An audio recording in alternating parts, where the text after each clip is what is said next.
Hello, everyone. Uh, this is From the Heart of Pastor Todd.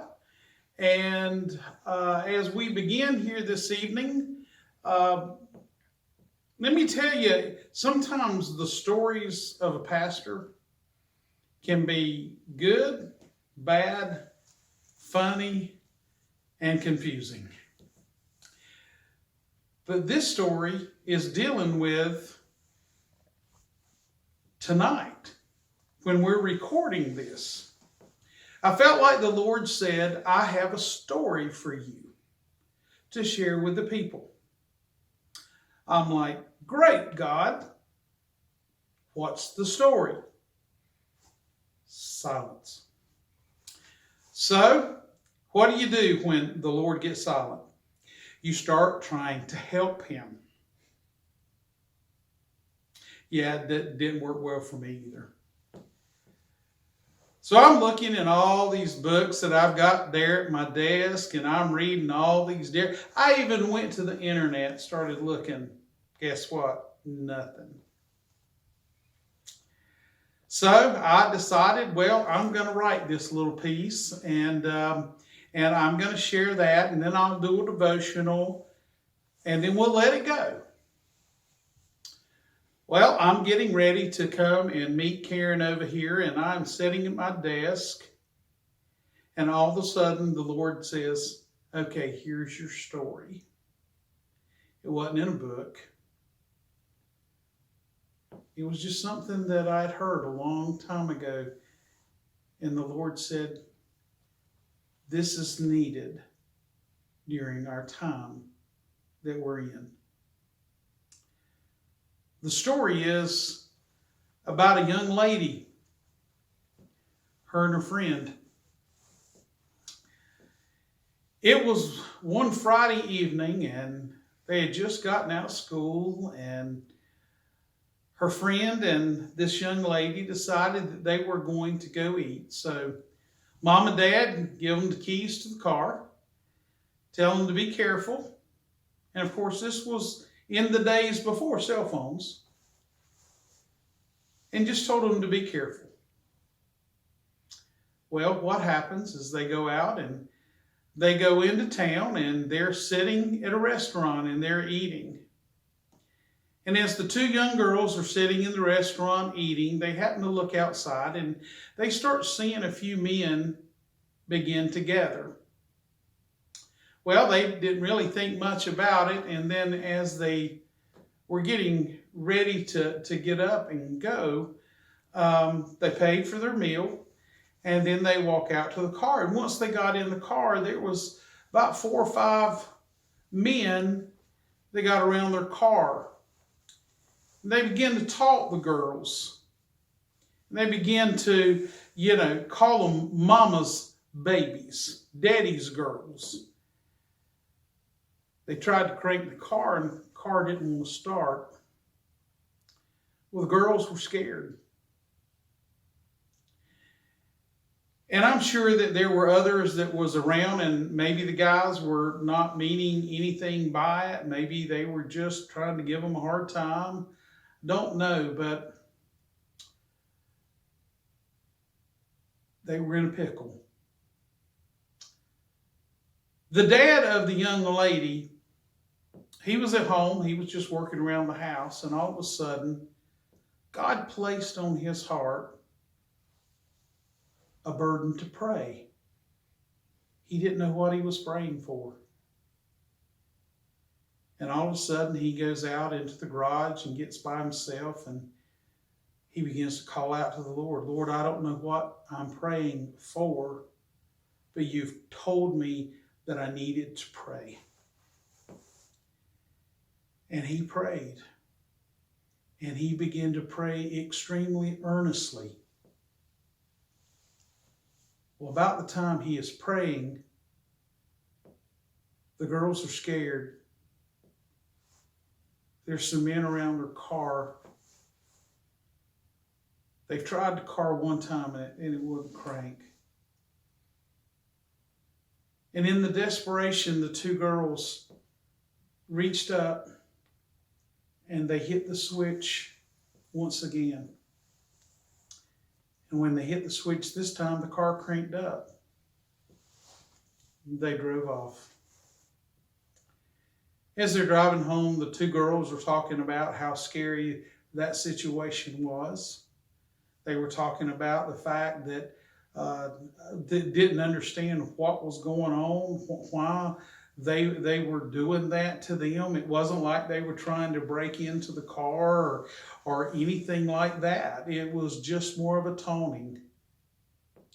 The girls pull up back at the one girl's home, and they get out of the car, and the dad, being in earnest prayer, his daughter gets home, he goes running out to the car. Hey, did you guys have a good time? Are you guys okay? And they tell him about their story. The dad, not wanting to alarm his young daughter, didn't say much and just said, well, God watches out after us. And the girls went on in the house and acted like everything was good from that point on. And the dad goes out to the car and he begins to call out to God, thanking him for how he had protected his daughter and her friend. But something just wasn't right with the dad. He's like, if they were really wanting to do harm to them, why were they just taunting them? The dad was like, I don't really get this. This doesn't make really any sense to me. And then the dad raises the hood of the car. And to his astonishment, the battery had been removed. And then the dad understood why God had him praying, not knowing he was praying for his own daughter, but praying for the power of God to move. You might say, preacher, that sounds real far-fetched. Well, I'm here to tell you that God answers prayer. And I'm here to tell you that if we get serious about God answering prayer and we begin to go to God with a desperation, with a dependence only on Him, He will hear and He will answer. If God can start a car without a battery, He can handle our issues and problems. He can handle the unrest. He can handle a virus. Because all things work together for them that love the Lord. Not only did I believe the Lord wanted me to share with you that story, He also wanted me to share this devotional. It's from the book that we've been using, The Experience by Richard and Henry Blackerby. And this is coming from the book of Matthew, chapter 10. Just a couple verses. It says, brother will betray brother to death, and a father his child. Children will rebel against their parents and have them put to death. All men will hate you because of me, but he who stands firm to the end will be saved. A student is not above his teacher, nor a servant above his master. It is enough for the student to be like his teacher, and the servant like his master. If the head of the house has been called Beelzebub, how much more the members of his household? Following Christ is not for the faint-hearted. Some may tell you that becoming a Christian guarantees a problem-free existence, but Jesus shatters that illusion. In fact, He presents Christianity as not only difficult, but downright dangerous. In Bible times, following Christ was perilous. Constant persecution separated serious disciples would-be Christians. The threat of arrest, torture, and even death didn't make Christianity all that inviting.